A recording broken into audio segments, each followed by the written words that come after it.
Untuk urusan mobil listrik entry level, BYD bisa dibilang masih unggul lah. Mereka masih kompetitif karena punya peluru bernama Etowan.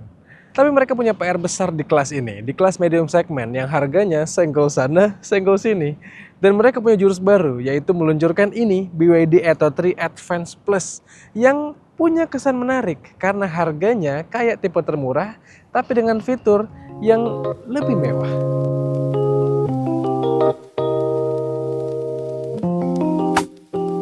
Atto 3 Advance Plus ini rasanya dihadirkan BYD untuk melengkapi atau juga merevisi harga jual Atto 3 yang sebelumnya terkesan mahal. Sebelumnya, Atto 3 itu datang dengan tipe termurah yang standar, harganya 350 jutaan. Sementara di tipe termahalnya superior langsung loncat ke 500 jutaan. Nah sekarang karena perang harga mobil listrik Cina makin menggila, mau nggak mau BYD harus menghadirkan tipe Advance Plus ini yang harganya 415 jutaan. Tapi apakah worth it?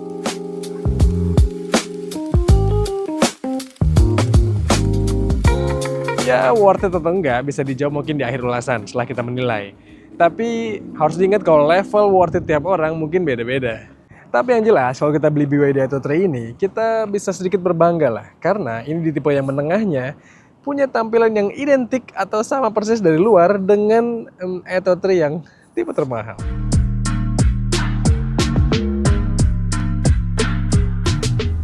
Kalau biasanya mobil itu umumnya dikasih emblem tipe, BYD memilih polosan aja nih untuk mobil ini. Hanya ada tulisan Atto 3 dan EV di belakang sini. Dan itu membuat mobil ini dari luar susah diidentifikasi sebagai tipe termurah atau tipe termahal. Ini yang harganya 400 jutaan atau yang 500 jutaan. Apalagi karena secara ukuran sama.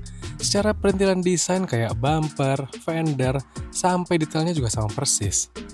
Terus ukuran rodanya juga sekarang di tipe Advance ini udah naik ke 18 inci. Jadi ya dari luar proporsinya nggak kayak mobil tipe menengah atau yang bawah ya.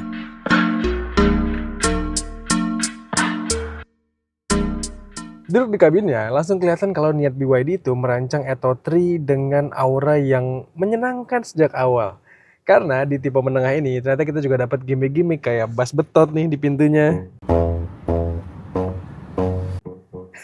Terus juga ini handle pintunya yang modelnya kayak keong gini. Terus juga saya suka banget sama aura gelap di warna interiornya ini. Kelihatan lebih mewah gitu. Apalagi ini di tipe menengah yang harganya lebih murah sekarang, kita kedapetan panoramic sunroof yang besar kayak gini. Ini sih kalau kemarin kita berkesempatan beli Atto 3 yang tipe termahal, yang harganya lebih dari 500 miliar, pasti akan kesel deh ngelihat BYD sekarang menghadirkan juga tipe yang lebih murah, harganya lebih murah 100 jutaan, tapi dengan fitur yang selengkap. Ya, secara akomodasi juga mobil ini sama. Kabinnya terasa kompak, tapi bagasinya lega. Bisa diekspansi juga dengan melipat jok atau mengatur lantai bagasinya. Dan yang saya suka dari Atto 3 ini, kita udah dikasih juga mekanisme power back door.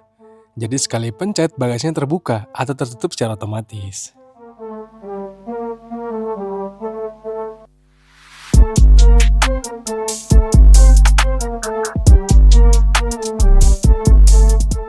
Tapi tenang aja, wahai kalian pembeli mobil Atto 3 tipe termahal yang harganya lebih dari 500 miliar itu. Karena, nih, pembeli Atto 3 Advance Plus ini nggak dapat layar head unit yang bisa diputar-putar kayak mobil kalian.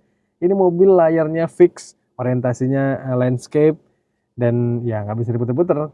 Nggak bisa keren kayak punya kalian ya. Tapi entah kenapa nih BYD ngasih kita tetap tombol untuk muter-muternya nih. Jadi meskipun dipencet, tuh.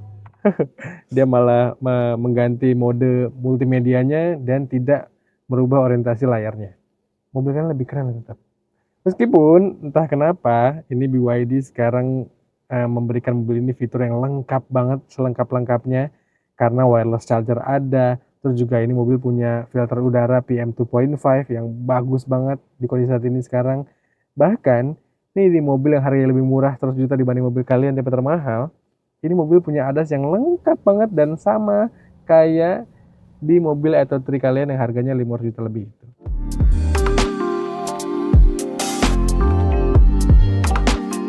Atto 3 Advance Plus ini dibekali dengan fitur Adaptive Cruise Control yang bisa dipakai di kecepatan rendah atau stop and go. Terus ada Automatic Emergency Braking, Lane Departure Warning, sampai Lane Keeping Assist. Meskipun pada praktek penggunaannya, ADAS di BYD Atto 3 ini punya karakter yang sangat sensitif, sehingga kami sih sering kali memilih untuk tidak menggunakannya. Apalagi di kemacetan Jakarta yang terkenal heavy metal. Terus fitur cegah tabraknya pun kami sih prefer untuk dimatikan, agar tidak mendadak ngerem. Catatan nih buat BYD Indonesia, mungkin bisa lebih riset dan sesuaikan ADAS untuk karakter jalan di sini, yang dinamis sekali.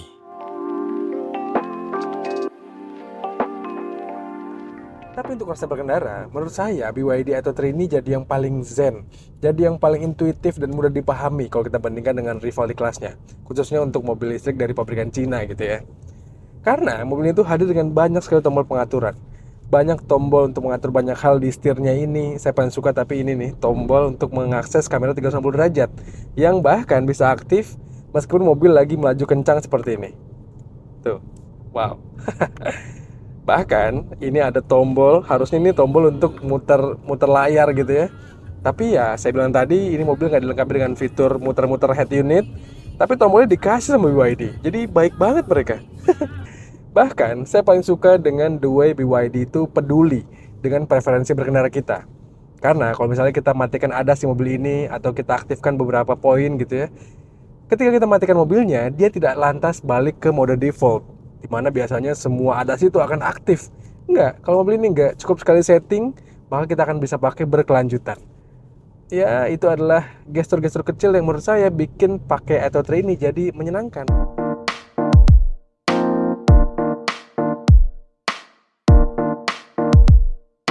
Nah, yang bikin beda Atto 3 400 jutaan dengan yang 500 jutaan tentu dari speknya. Jangan khawatir, yang beli BYD Atto 3 setengah miliar, pastinya speknya lebih cakep, asli deh. Di sini nih, yang beli Atto 3 tipe bawah atau tengah nggak bisa sombong.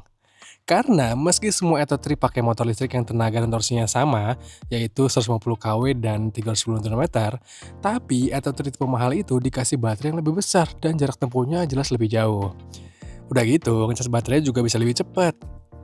Nah, sementara ini, Atto 3 yang 400 jutaan cuma dikasih baterai yang nggak sampai 50 kWh dan klaim jarak tempuhnya 410 km. Terus juga rate pengecasan DC maksimalnya cuma 70 kW.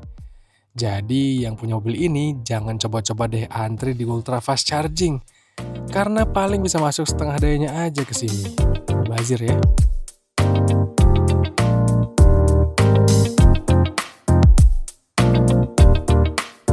Sayang banget deh, kenapa mobil listrik harga 400 jutaan kayak gini nggak dibekali dengan kemampuan mengecas cepat seperti mobil-mobil BYD lainnya yang mampu. Karena menurut saya BYD itu bukan nggak bisa ngasih teknologi itu ke mobil ini, bukan nggak mampu. Mereka itu pabrikan yang terkenal piawai dalam merancang teknologi, apalagi baterai mereka juga terkenal kuat, terkenal aman. Jadi harusnya bisa lah memberikan teknologi fast charging yang lebih cepat rate pengecasannya untuk BYD Atto 3 ini.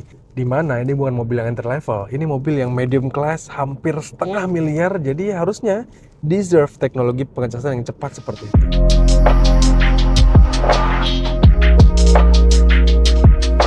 BYD mungkin bisa berdalih atau mengeluarkan jurus PR yang menyebutkan bahwa rate pengecasan DC 70 kW itu bisa menjaga kesehatan baterainya. Tapi ya sekarang kalau bisa bikin baterai sehat dengan ngecas lebih cepat kan lebih win-win ya buat kita. Toh emang model BYD yang bisa dicas sampai dengan 88 kW atau 100 kW itu nggak sehat baterainya? Nggak juga kan? Dari tadi bicara soal baterai dan pengecasannya, yang asik juga di Atto 3 ini udah ada fitur V2L. Jadi kita bisa mengalirkan listrik dari baterainya keluar. Cocok nih kalau mudik, pulang kampung ke rumah orang tua di desa, dan mau ngajak warga dangdutan atau nonton layar tancap di lapangan. Listriknya ambil dari mobil 400 jutaan ini aja.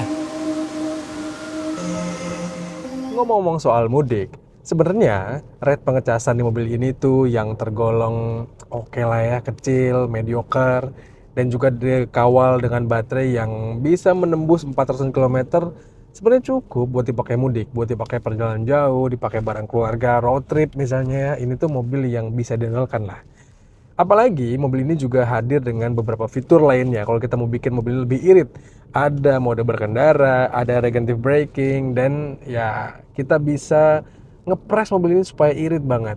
Tapi seperti saran kami, sejauh kami pakai mobil ini dari kilometernya masih kecil banget sampai sekarang udah mau tembus 400-an kilometer, ya ini mobil dapatlah di rata-rata tujuan kilometer per kWh yang tergolong nggak boros tapi nggak irit juga untuk mobil di kelas ini. Sehingga mobil ini tuh secara umum, secara spesifikasi di kelas advance ini sebenarnya cukup kok. Yang kami selalu suka dari BYD adalah karakter pengereman mereka yang cukup natural. Setidaknya dibandingkan mobil Cina lain, BYD bisa dibilang lebih mudah dipahami deh. Dan untuk Atto 3 ini, karakter main suspensinya pun diplot nggak terlalu empuk, sehingga masih terasa gesit dan sigap kalau dipacu. Tapi juga nggak terlalu sampai yang keras banget, yang bikin penumpang atau kita jadi pegel nih pas naik mobil ini. Menengah aja lah karakternya. Karakter handlingnya pun so far so good. Setirnya nggak terlalu hambar dan punya bobot yang bisa di-set. Pas lah. Cuma kalau ada satu hal yang janggal dari mobilitas kami kali ini adalah kenapa ya ini wiper kayak nggak optimal gitu. Padahal ini mobil baru, pas kami terima kemarin odometernya masih 70-an.